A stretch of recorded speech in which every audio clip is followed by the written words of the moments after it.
Is this 2.7 liter twin turbocharged EcoBoost engine in this F150 as fuel efficient as Ford claims? Well, today we are going to find out.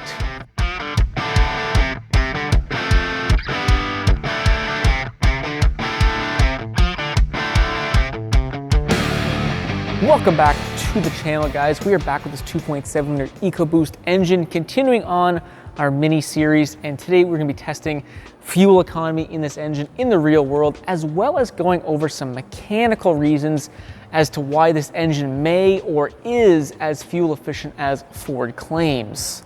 Ford claims that this thing will run 19 miles per gallon in the city, 24 miles per gallon on the highway, as well as a combined rating of 21 miles per gallon. So we're gonna run a little city, a little country, as well as a little highway on our new fuel economy loop and see if we can come close to that 21 miles per gallon combined fuel economy rating in this 2.7 liter EcoBoost. Recently, I ran two fuel economy tests strictly on the highway, one with the 5 liter Coyote engine, as well as the big brother, the 3.5 liter EcoBoost. And in my opinion, I think the bigger displacement V8s have a much bigger advantage running down the highway. So today I want to redo our fuel economy loop, which is now going to include some city driving, some country driving, and then finally we'll be on the highway coming back to the shop. So I think that'll be a much more fair test with engines like this, where I think this 2.7 EcoBoost is going to be far more advantageous in the city than what a V8 would be. Okay, now before we hit the road, I kind of screwed up the units of measurement. This thing is measuring kilometers per liter. I thought it was measuring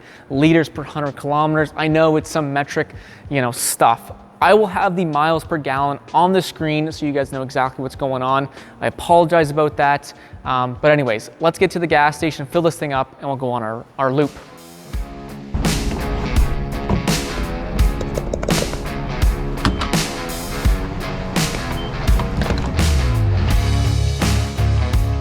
All right, so we are full of fuel. Let's put this thing in economy mode. All right, so we're in eco mode, should give us the best fuel economy. Now the first part of our economy loop here is gonna be in the city, and this is where I feel like this 2.7 liter EcoBoost is going to have a big advantage just because of its displacement. It's so small.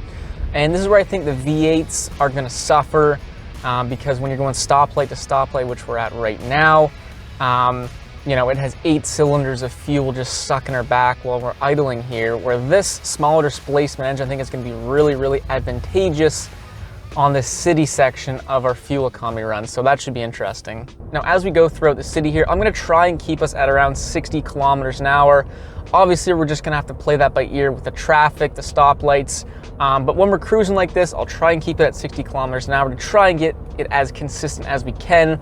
But that kind of is the name of the game when we talk about city driving. There is no consistency. It's just stop, start, and that's why obviously fuel economy is affected pretty dramatically. So we've been bombing around town about maybe 10-15 minutes so far, sitting at 11.5 liters per 100 kilometers, which is really not that bad. That's actually quite impressive for a 5,000 pound pickup truck in the city. So hopefully we can keep this impressiveness going throughout the run. So the biggest mechanical contributing factor as to why this engine is going to be more efficient comes down to simply displacement. This thing is 2.7 liters of displacement, which is more or less half the displacement of those bigger V8s in the segment. And well, it's basically as simple as that. Less cylinders, less displacement to fill with air, also to fill with fuel, and that is why this engine should be more fuel efficient simply based upon displacement. Now, as you guys are probably well aware, this 2.7 liter engine is strapped with twin turbos, and well, that kind of distorts that old displacement argument. A gasoline engine, as I said many times, likes to run or needs to run with a very specific fuel air mixture. That golden ticket number is 14.7 to 1. So what happens with a forced induction engine is that when this engine needs more power, the turbos are going to spool up and feed more air into that engine. But along with that air, to have proper ignition or combustion needs to be more fuel. So Unfortunately, at times, this engine may be less efficient than a bigger V8, just depending on driving conditions as well as driving habits. So ever since these EcoBoost engines have been introduced into the F150s, I think the argument has always been there whether or not these EcoBoost engines are actually more efficient. And well, it does come down to, like I said, driving condition, because if you're facing a good headwind, going pretty quick down the highway or going up hills and potentially towing, these engines tend to just suck fuel back in comparison to, let's say, a 5-liter Coyote engine. We have left the city. This is our country road section of our fuel economy loop here, and I'm gonna try and keep us at 90 kilometers an hour. I feel like it's a good country road speed. Obviously, traffic permitting. We do have a couple slower cars ahead of us, so we'll see how that goes. But in terms of the actual MPG calculator in this truck, the last 2 fuel economy runs I did were in F150s, and the computer, the mileage calculator, seemed to be actually really accurate. Obviously, we will fully calculate our fuel economy when we get back to the shop and give you the real number, but usually it's pretty close to what the computer says. Now at these speeds, I think this is a little bit of a butter zone for these EcoBoost engines, because while we're going fast enough where we can be in 10th gear, we can cruise at really nice low RPM range, but we're also not going fast enough where the turbos are constantly feeding boost into the engine to try and keep that speed. This is a 5,000-pound pickup truck, and I think when you get on the highway with any sort of headwind or hills, those turbos are just feeding boost into this engine, and that really is just going to dramatically affect the fuel economy, where at these speeds, cruising down the country roads, you know, you can rely a little bit more on that displacement and less on the turbos, ideally giving you some really good fuel economy. Right now we're sitting at 11.2 liters per 100 kilometers, which again is quite good, but we'll see how low we can get that to drop. Now, something that's completely unique to this 2.7 liter EcoBoost is offset connecting rods. And this is a mechanical advantage when it comes to fuel economy, as well as just purely a mechanical advantage as well, because, well, offset connecting rods, they offer a mechanical advantage in terms of putting more power down against the crankshaft.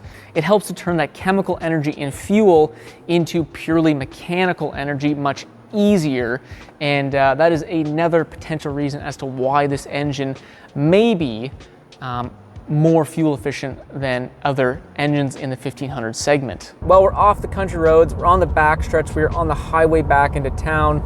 Cruise control is set at 110 kilometers an hour.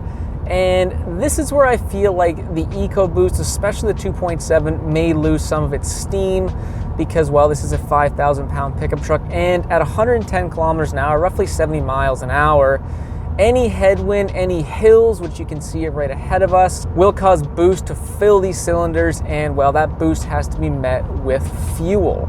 And so this is where I think the highway may actually hurt the fuel economy number. So far, we're sitting at 10.6 liters per 100 kilometers. Again, very impressive, but it'll be interesting to see what happens to that number if we continue to go down. When we were doing our fuel economy run on the highway with the 3.5 liter EcoBoost, I was actually a little bit disappointed with the fuel economy result we got. Ford says that you can get up to, I believe, 22 miles per gallon with the 4-wheel drive version of that truck. We ended up getting like 17 miles per gallon, which, you know, was quite a ways off of that. This truck, 4x4 version, Ford claims you can get 24 miles to the gallon.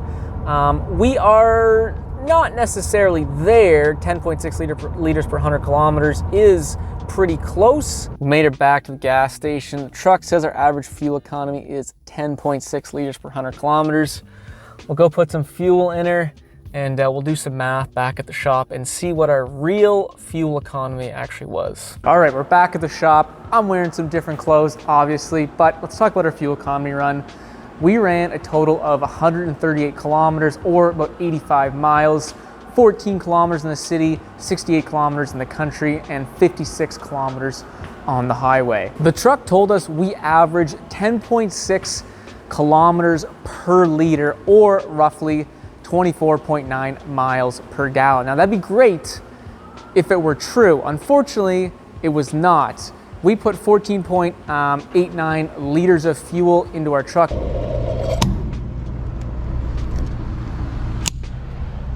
right, 14.89 liters. Doing the math based on how many kilometers we ran, that gave us a total of 22 miles per gallon. So the truck's fuel economy computer calculator was a little bit off here, which is a little odd because the last two F-150s I did a fuel economy run with were pretty much bang on. So we were off almost 3 miles to the gallon, which is, to me, a little bit significant. So something to note there for sure. Now, once again, I apologize about the units of measurement. Metric can be measured in two ways. Kilometers per liter or liters per 100 kilometers. I know it is a mouthful, but usually we use the later, liters per 100 kilometers, and this truck was set up for the other fashion, which I didn't realize till halfway through the video. So anyways, I put the miles per gallon on the screen, so hopefully that helped you guys out. But yeah, metric, you gotta love it. Now overall, the 2.7 liter EcoBoost performed kind of how I expected. In the city and the country driving were very favorable to that engine. And then once we got onto the highway with those higher speeds, we started to see a little bit of decline in that fuel economy. So very interesting stuff. 22 miles per gallon in total, in my opinion, is still a very, very good economy for a roughly 5,000 pound pickup truck. This was our first truck through that fuel economy run, both city, highway, and country.